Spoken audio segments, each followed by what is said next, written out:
আমাদের এই জবানে দুটি আমল সব সময় অব্যাহত থাকা উচিত। আপনি যদি একজন সফল ইমানদার হতে চান, আপনি যদি আপনার আখিরাতের বিজনেসে অনেক বেশি লাভবান হতে চান, দুটি আমল আপনার মুখে সব সময় যত বেশি সম্ভব আপনি চালু রাখবেন, অব্যাহত রাখবেন। একজন সাহাবী নবী করিম সাল্লাল্লাহু আলাইহি সাল্লামের কাছে এসে জিজ্ঞাসা করলেন, ইয়া রাসূলুল্লাহ, কিয়ামত কবে হবে? কিয়ামত কবে হবে? নবীজি সাল্লাল্লাহু আলাইহি সাল্লাম বলেন, মাদা আদাত্তা লাহা, কিয়ামত কবে হবে এর উত্তর পরে নিও, আগে বলো তুমি কিয়ামতের জন্য কি প্রস্তুতি নিছো? কিয়ামত যখন হবে আল্লাহর সামনে পেশ করার মতো তোমার কাছে কি আছে? তখন সাহাবী বললেন, ইয়া রাসূলুল্লাহ, আমি এমন একজন মানুষ যে আমার আসলে তেমন কোনো আমল নাই, কিয়ামতে আল্লাহর কাছে নিবেদন করার মতো, উল্লেখ করার মতো তেমন কিছু নাই আমার কাছে।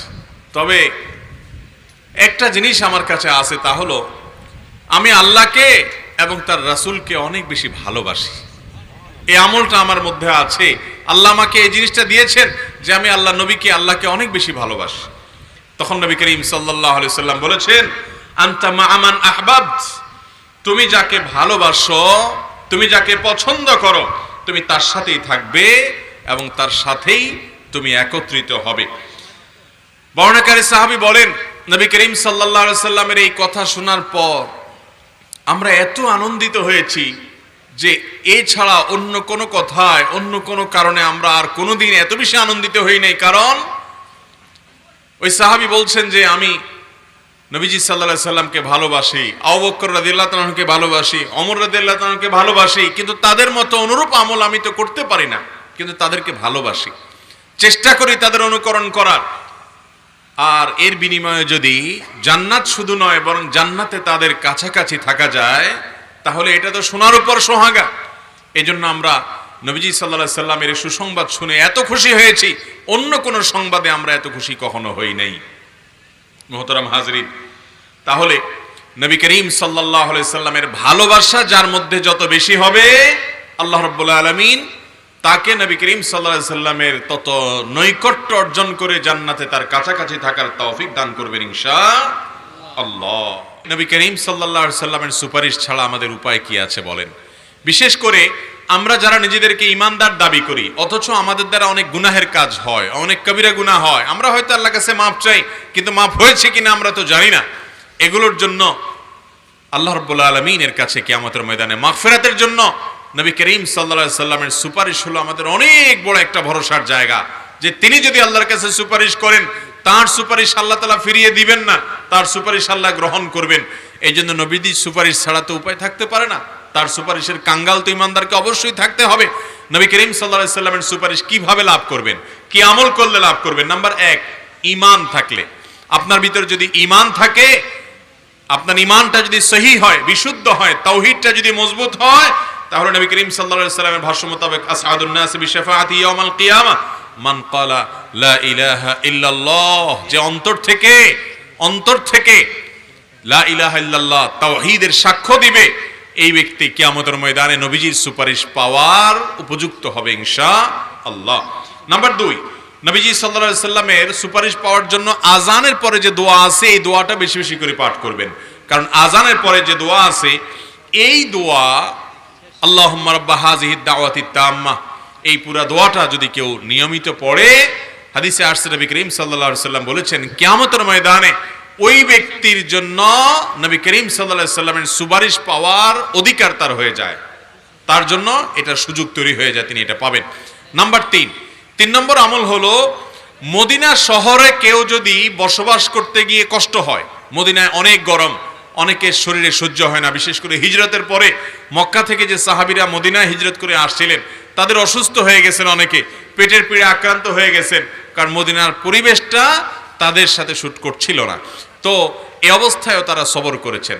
যদি মদিনায় কেউ কষ্ট করে বসবাস করে, এখন তো বসবাস করলে বরং আরো আরাম, তারপরেও কিছু কষ্ট হয় যে শীতের সময় শীত বেশি, গরমের সময় গরম বেশি, এই সব উপেক্ষা করে যদি কেউ মদিনায় বসবাস করে এবং তার যদি মৃত্যু হয়, নবী করিম সাল্লাল্লাহু আলাইহি সাল্লাম বলেছেন যে তার জন্য আমি কিয়ামতের দিন সুপারিশ করব ইনশাআল্লাহ। 4 নম্বর আমল হলো বেশি বেশি সিজদা করা, বেশি বেশি সালাত আদায় করা। এটাও নবী করিম সাল্লাল্লাহু আলাইহি সাল্লামের সুপারিশ পাওয়ার জন্য অনেক বড় সহায়ক একটা আমল হবে। বেশি বেশি নবী সাল্লাল্লাহু আলাইহি সাল্লামের প্রতি দুরূদ পাঠ করলেও নবীজির সুপারিশ পাওয়া সহজ হবে।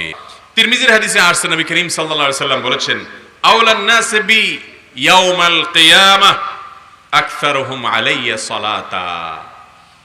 কিয়ামতের দিন, ভয়াবহতম দিনে লোকদের মধ্যে ওই লোক আমার সবচেয়ে কাছাকাছি থাকবে, আমার সবচেয়ে নিকটে থাকবে, আমার কাছে সবচেয়ে উত্তম মানুষ হবে ওই লোকগুলো যারা দুনিয়াতে বেশি বেশি আমার প্রতি সালাত সালাম পেশ করেছে, নিবেদন করেছে। এজন্য ভাইরা আমার, দুরুদ এমন একটা আমল, এটা যত বেশি করতে পারবো তত বেশি কল্যাণ, দুনিয়ারও কল্যাণ, আখিরাতেরও কল্যাণ। আমাদের এই জবানে দুটি আমল সব সময় অব্যাহত থাকা উচিত। আপনি যদি একজন সফল ইমানদার হতে চান, আপনি যদি আপনার আখিরাতের বিজনেসে অনেক বেশি লাভবান হতে চান, দুটি আমল আপনার মুখে সব সময় যত বেশি সম্ভব আপনি চালু রাখবেন, অব্যাহত রাখবেন। তার একটি হলো ইস্তেগফার, আরেকটি হলো নবী করিম সাল্লাল্লাহু আলাইহি সাল্লামের প্রতি দুরূদ। বেশি বেশি আস্তাগফিরুল্লাহ ওয়া আতুবু ইলাইহি, বেশি বেশি আল্লাহুম্মা সাল্লি আলা মুহাম্মদ ওয়া আলা আলি মুহাম্মদ। এই দুটি আমল দিয়ে আপনার জবানকে সবসময় তরতাজা রাখবেন। এছাড়াও সুবহানাল্লাহ, আলহামদুলিল্লাহ, আল্লাহু আকবার, আরো যে সমস্ত আজকার আছে সেগুলো তো করবেনই, কিন্তু এই দুইটা দুনিয়া এবং আখিরাত উভয় জগৎকে আলোকিত করে। জান্নাতে কিয়ামতের ভয়াবহতম দিনে, যেদিন নবী করিম সাল্লাল্লাহু আলাইহি সাল্লামের কাছে ঘেঁষতে পারা কপালের ব্যাপার হবে ভাই, সেদিন আপনার আমার প্রিয় নবী সাল্লাল্লাহু আলাইহি সাল্লামের প্রিয় পাত্র হতে পারবো, আমরা তার নৈকট্য অর্জন করতে পারবো বেশি বেশি দরুদ পড়ার মাধ্যমে। এজন্য ভাইরা, উঠতে বসতে চলতে ফিরতে অবসর সময় বেশি বেশি দরুদ পড়বো তো ইনশাআল্লাহ।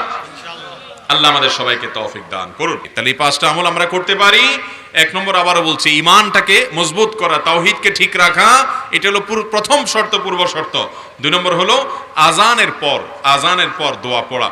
আজানের পর দোয়া যখন বেশি বেশি পড়বেন, নিয়মিত পড়বেন, আল্লাহুম্মা রাব্বা হাযিদ দাওয়াতিত তাম্মা, এই দোয়া, তো নবীজির সুপারিশ পাওয়া সহজ হবে। তিন নম্বর হলো মদিনাতে বসবাস করতে গিয়ে কষ্ট হলে, সেই কষ্ট সহ্য করলে এবং তাতে কারো মৃত্যু হলে তিনি নবীজির সুপারিশ পাবেন ইনশাআল্লাহ। চার নম্বর হলো বেশি বেশি সিজদা দিলে, এক সাহাবীকে নবী সাল্লাল্লাহু আলাইহি ওয়াসাল্লাম এমনটি বলেছেন, বেশি বেশি সিজদা এবং সালাত আদায় করলে তার সুপারিশ পাওয়া যাবে। এবং পাঁচ নম্বর হলো বেশি বেশি দুরুদ পাঠ করলে, যত বেশি দুরুদ পাঠ করবে, একটু আগে বলছিলাম দুরুদ এবং ইস্তেগফার, এগুলোর জন্য ভাই জবান থেকে কখনো বন্ধ না হয়। বেশি বেশি করে তাসবিহ, তাকবীর এবং তাহলিল, লা ইলাহা ইল্লাল্লাহ, সুবহানাল্লাহ, আলহামদুলিল্লাহ, আল্লাহু আকবার, এগুলোর পাশাপাশি বেশি বেশি করে দুরুদ এবং ইস্তেগফার পড়বেন। তো এই দুরুদ, এটা নবী সাল্লাল্লাহু আলাইহি ওয়াসাল্লামের সুপারিশ পেতে সহায়ক হবে। এছাড়াও কোরআন বেশি বেশি তেলাওয়াত করলে সেই কোরআন স্বয়ং আল্লাহর কাছে সুপারিশ করবে। সিয়াম বেশি বেশি রাখলে, ফরজ সিয়ামের পাশাপাশি নফল সিয়াম, সুন্নাত সিয়াম, আইয়ামে বীজের রোজা, সোমবার বৃহস্পতিবার রোজা, শাবান মাসে বেশি বেশি নফল রোজা, তারপরে আশুরার রোজা, তারপরে আপনার মুহররম মাসে বেশি বেশি নফল সিয়াম, এগুলা সবগুলো কিয়ামতের ময়দানে আল্লাহর কাছ থেকে সুপারিশ পাওয়ার জন্য সহায়ক আমল হবে। কারণ হাদিসে আসছে, আল সিয়াম ওয়াল কোরআন ইয়াশফাআন লিল আবদ, সিয়াম, রোজা এবং কোরআন বান্দার জন্য আল্লাহর কাছে সুপারিশ করে কিয়ামতের দিন। এবং সেই সাথে কারোর যদি সন্তান মারা যায়, সেই সন্তান মারা যাওয়ার পর যদি সে সবর করে আল্লাহ তাআলার কাছে, এর মাধ্যমেও ওই সন্তানকে আল্লাহ তাআলা তার পক্ষে সুপারিশকারী হিসেবে দাঁড় করাবেন কিয়ামতের ময়দানে। আমাদের অনেকে ছোট বাচ্চা দুনিয়া থেকে চলে গেছে, কষ্ট সহ্য করা কঠিন হয়ে যায়, এটা আমাদের জন্য একটা সান্ত্বনা যে এই বাচ্চা কিয়ামতের ময়দানে আপনার পক্ষে আল্লাহর আদালতে আপনাকে জান্নাতে নেওয়ার জন্য সুপারিশ করবে ইনশাআল্লাহ। সেই সাথে কারোর জানাজা যদি অনেক বেশি মানুষ হাজির হয়, তো এই মানুষগুলো সুপারিশ করলে আল্লাহ তাআলা তাদের সুপারিশও কবুল করবেন, হাদিসে আছে। আল্লাহ তাআলা আমাদের সবাইকে কিয়ামতের ময়দানে শাফাআতের এই তৌফিক, সুপারিশের এই তৌফিক আমাদের সবাইকে আল্লাহ তাআলা দান করুন। আর শাফাআতু হাক্কুন, আহলুস সুন্নাত জামাতের আকীদা যে কিয়ামতের ময়দানে সুপারিশ চলবে, অতএব সুপারিশের পাওয়ার জন্য উপযোগিতা নিজের মধ্যে তৈরি করতে হবে। আল্লাহ আমাদের সবাইকে